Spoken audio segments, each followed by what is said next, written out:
Nous sommes aujourd'hui avec Lucie, membre de l'équipe nationale pour le Synode 2023, et le père Hugues de Voilmont, secrétaire général de la Conférence des évêques de France. Et avec eux, nous allons parler de l'Assemblée plénière extraordinaire des évêques qui se tient du 14 au 15 juin 2022. Alors, synode, synodalité, assemblée plénière. Père Hugues de Voilmont, peut-être peut-on d'abord préciser de quoi on parle ici ? Oui, merci Marie. Important de préciser les termes. Assemblée plénière, rendez-vous pour les évêques qui se passe habituellement à Lourdes, un temps pour eux de discernement, de travail sur les grands enjeux et les grands engagements de l'Église sur un certain nombre de sujets. Synode, c'est depuis le début du christianisme un mode de réunion des différents évêques. C'est donc un rassemblement à l'initiative du pape pour que, au niveau de Rome et de l'Église universelle, il y ait là aussi du discernement sur des enjeux. On peut vivre aussi des synodes diocésains. C'est l'évêque qui alors convoque un synode pour que, là encore, sur un territoire, sur un diocèse, tous les visages de l'Église, l'évêque, les prêtres, les diacres, les consacrés, les fidèles, puissent se rassembler pour là aussi discerner et travailler un sujet sur la mission de l'Église. Assemblée plénière, synode, et puis le mot qui nous intéresse plus particulièrement aujourd'hui, c'est la synodalité. C'est un mot aussi ancien. La synodalité, la traduction, c'est marcher ensemble. Mais c'est aussi prendre le temps de s'arrêter pour se ressourcer, pour discerner. La synodalité, c'est donc à l'invitation du pape François de travailler un nouveau mode de relation entre les différents membres de l'Église. La synodalité, c'est vraiment pour permettre que l'Église d'aujourd'hui et de demain puisse honorer les charismes des uns et des autres. Lucie, peut-être pouvez-vous dire un mot sur l'état d'esprit dans lequel vous avez préparé cette assemblée plénière extraordinaire ? Je crois que c'est la première fois peut-être que le Conseil permanent de la Conférence des évêques de France a demandé à une petite équipe, donc notre équipe du synode, de participer à l'organisation et l'animation de cette assemblée. Et donc l'état d'esprit, c'est à la fois avec enthousiasme et humilité. Enthousiasme parce que en fait on se réjouit vraiment de pouvoir penser cette assemblée comme un bel événement d'église où on pourra goûter à la synodalité. Et puis humilité, parce que déjà pour ma part, c'est la première fois que je réfléchis une assemblée d'évêques. Et puis parce qu'on se rend compte qu'avec ce synode sur la synodalité, on est dans un temps d'apprentissage où on cherche à ajuster la dimension collégiale, donc le fait que les évêques se retrouvent entre eux, et puis cette façon synodale d'être en Église. Ça se passera à Lyon. Pourquoi le choix de cette ville ? C'est peut-être pour deux figures importante à Lyon, c'est la figure de saint Irénée qui va être déclarée docteur de l'unité, et puis Pauline Jaricot, une femme qui est devenue religieuse et reconnue comme missionnaire. Ces deux figures qui ont marqué le diocèse de Lyon, qui ont marqué l'histoire de l'Église en France, saint Irénée, Pauline Jaricot, pour une figure de l'unité, de la communion et une figure de la mission. Lucie, on dit que cette assemblée plénière elle est extraordinaire, donc elle ne rentre pas dans les assemblées, dans le cycle d'assemblée de Lourdes. À quel moment intervient-elle dans le processus synodal ? C'est a priori extraordinaire de réussir à rassembler les évêques une troisième fois dans l'année.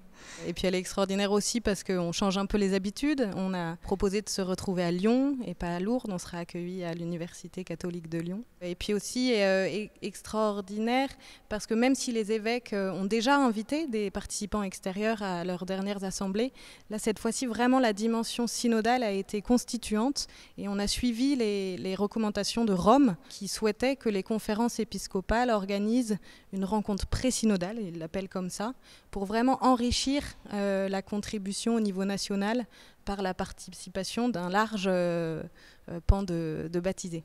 Cette assemblée, elle termine en fait la phase diocésaine du synode, qui est la première phase, qui sera suivie par une phase continentale d'écoute, puis enfin par la phase où se réuniront les pères synodaux en octobre 2023 à Rome.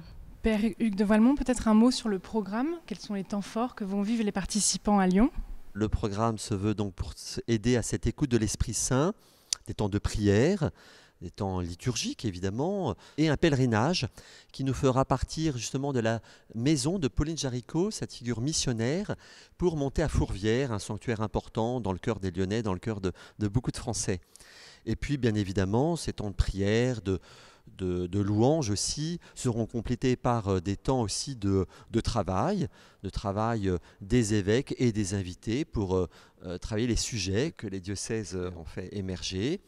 Et puis aussi, nous avons souhaité continuer à entendre des témoignages, parce que cette assemblée, bien sûr, va produire un texte, mais le synode et toute la démarche synodale, c'est pas d'abord peut-être un texte, c'est une expérience. Je rappelle le thème du synode sur la synodalité, le sous-titre c'est communion, participation, mission. C'est ce qu'on va essayer de vivre pendant toute cette assemblée.